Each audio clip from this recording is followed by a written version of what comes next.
Welcome dear students. बच्चों, हमने कल हमारी इंग्लिश लेसन 2 को रीड किया था और आज हम इंग्लिश लेसन 2 के एक्सरसाइज को फिल करेंगे। आप सभी अपनी बुक ओपन कीजिए और पेज नंबर 12 पर जो लेसन 2 की एक्सरसाइज है उसको आज हम फिल करते हैं। फर्स्ट है बच्चों क्वेश्चन आपका, choose the most appropriate answer means multiple choice question. यहाँ पर आपको क्वेश्चन दिया गया है, उसके 4 ऑप्शन दिए हैं। क्वेश्चन को पढ़ के हमें राइट ऑप्शन पर टिक करना है। आपका first option is the king palace was near means राजा का जो महल था वो किसके पास था? An orchard, a forest, a river, a garden. तो हमने हमारी स्टोरी में पढ़ा था कि जो पैलेस है वो किसके पास है? An orchard. तो ए वाले का कौन सा आंसर है आपका? ए 1 का आंसर है आपका A option, an orchard. Okay, second is which of the following healed the king distress mind? One of the king friend, the toy nightingale, melodious voice of the real nightingale, the doctors. तो बच्चों second question का आपका answer है सी, इसलिए हम क्या करेंगे? सी के आगे राइट लगा देंगे। The king did not care for the escape of the real nightingale एज मीन्स कि जो किंग था वो रियल नाइटिंगल की देखरेख क्यों नहीं कर पा रहा था? It's song were not so melodious, he had an artificial bird, the toy bird sang the whole day and was never tired, और डी ऑप्शन है आपका ऑल द एबोव। तो बच्चों थर्ड वाले क्वेश्चन का आपका आंसर है D, all the above means in सभी के कारण, क्योंकि जो रियल नाइटिंगल थी वो बाद में मेलोडियस वॉइस में सॉन्ग को नहीं गा रही थी और उस राजा के पास एक आर्टिफिशियल बर्ड था।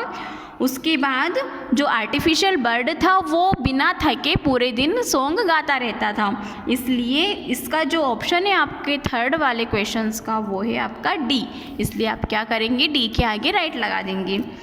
सेकेंड क्वेश्चन है बच्चों आपका, write T against those which are true and F against those which are false means जो स्टेटमेंट राइट है उसके आगे हमें राइट का मार्क लगाना है और जो स्टेटमेंट रॉन्ग है हमें उसके आगे क्रॉस का साइन बनाना है। The king palace was in an orchard. तो बच्चों आपका फर्स्ट जो ऑप्शन है वो रॉन्ग है, इसलिए हम इसके आगे क्रॉस का साइन बना देंगे। 2 the servant could not get the nightingale and return to the palace hopelessly. इसके आगे बच्चों क्या लगाना है हमें? रॉन्ग का mark. Third the bird was very happy in the golden cage because it got all the comfort. तो ये वाला भी आपका स्टेटमेंट रॉन्ग है, इसलिए आगे हम इसमें क्रॉस का साइन बना देंगे। 4 है बच्चों, the king employed a servant to operate the toy bird. ये वाला आपका ऑप्शन राइट है, क्योंकि जो सर्वेंट था वो ही उस खिलौने वाले पक्षी को ऑपरेट करता था। 5th one day the real nightingale got a chance to be free and flew away. क्या वो बताया है इसमें कि एक दिन जो रियल नाइटिंगल थी उसको चांस मिल गया था राजा के महल से उड़ जाने का, तो ये सही है, इसलिए आगे हम इस पर लगा देंगे राइट का टिक। ओके बच्चों, तो ये हमारे टिक द करेक्ट और ट्रू फॉल्स कंप्लीट हो गए। अब थर्ड नंबर पे है आपका name the person who spoke this word. यहाँ पर कुछ लाइन दी गई है और हमें बताना है कि ये लाइन किसने कही है। फर्स्ट है आपका what kind of bird is that means यहाँ किस प्रकार का पक्षी है। तो ये बात हमने स्टोरी पढ़ी थी, तो ये बात किसने कही थी? The king. तो हम इसमें क्या लिखेंगे? The king. 2 है द किंग विल डाई सून। ऐसा किसने कहा था कि राजा जल्दी मर जाएगा?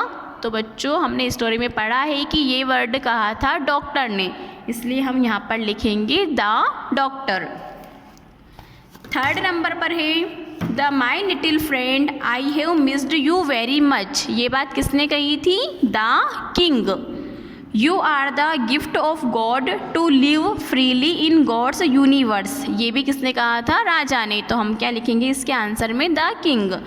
आई will never think of putting you in the cage. ये वर्ड भी थे द किंग। तो हमने अपने जो स्पोक वाले वर्ड है वो कंप्लीट कर लिए हैं, मल्टीपल चॉइस क्वेश्चन कंप्लीट कर लिए हैं और ट्रू फॉल्स कंप्लीट कर लिए। ओके बच्चों, अब हम अपनी नेक्स्ट क्लास में इसके fill in the blanks complete करेंगे और इसके क्वेश्चन आंसर्स लिखेंगे। Okay, good bye.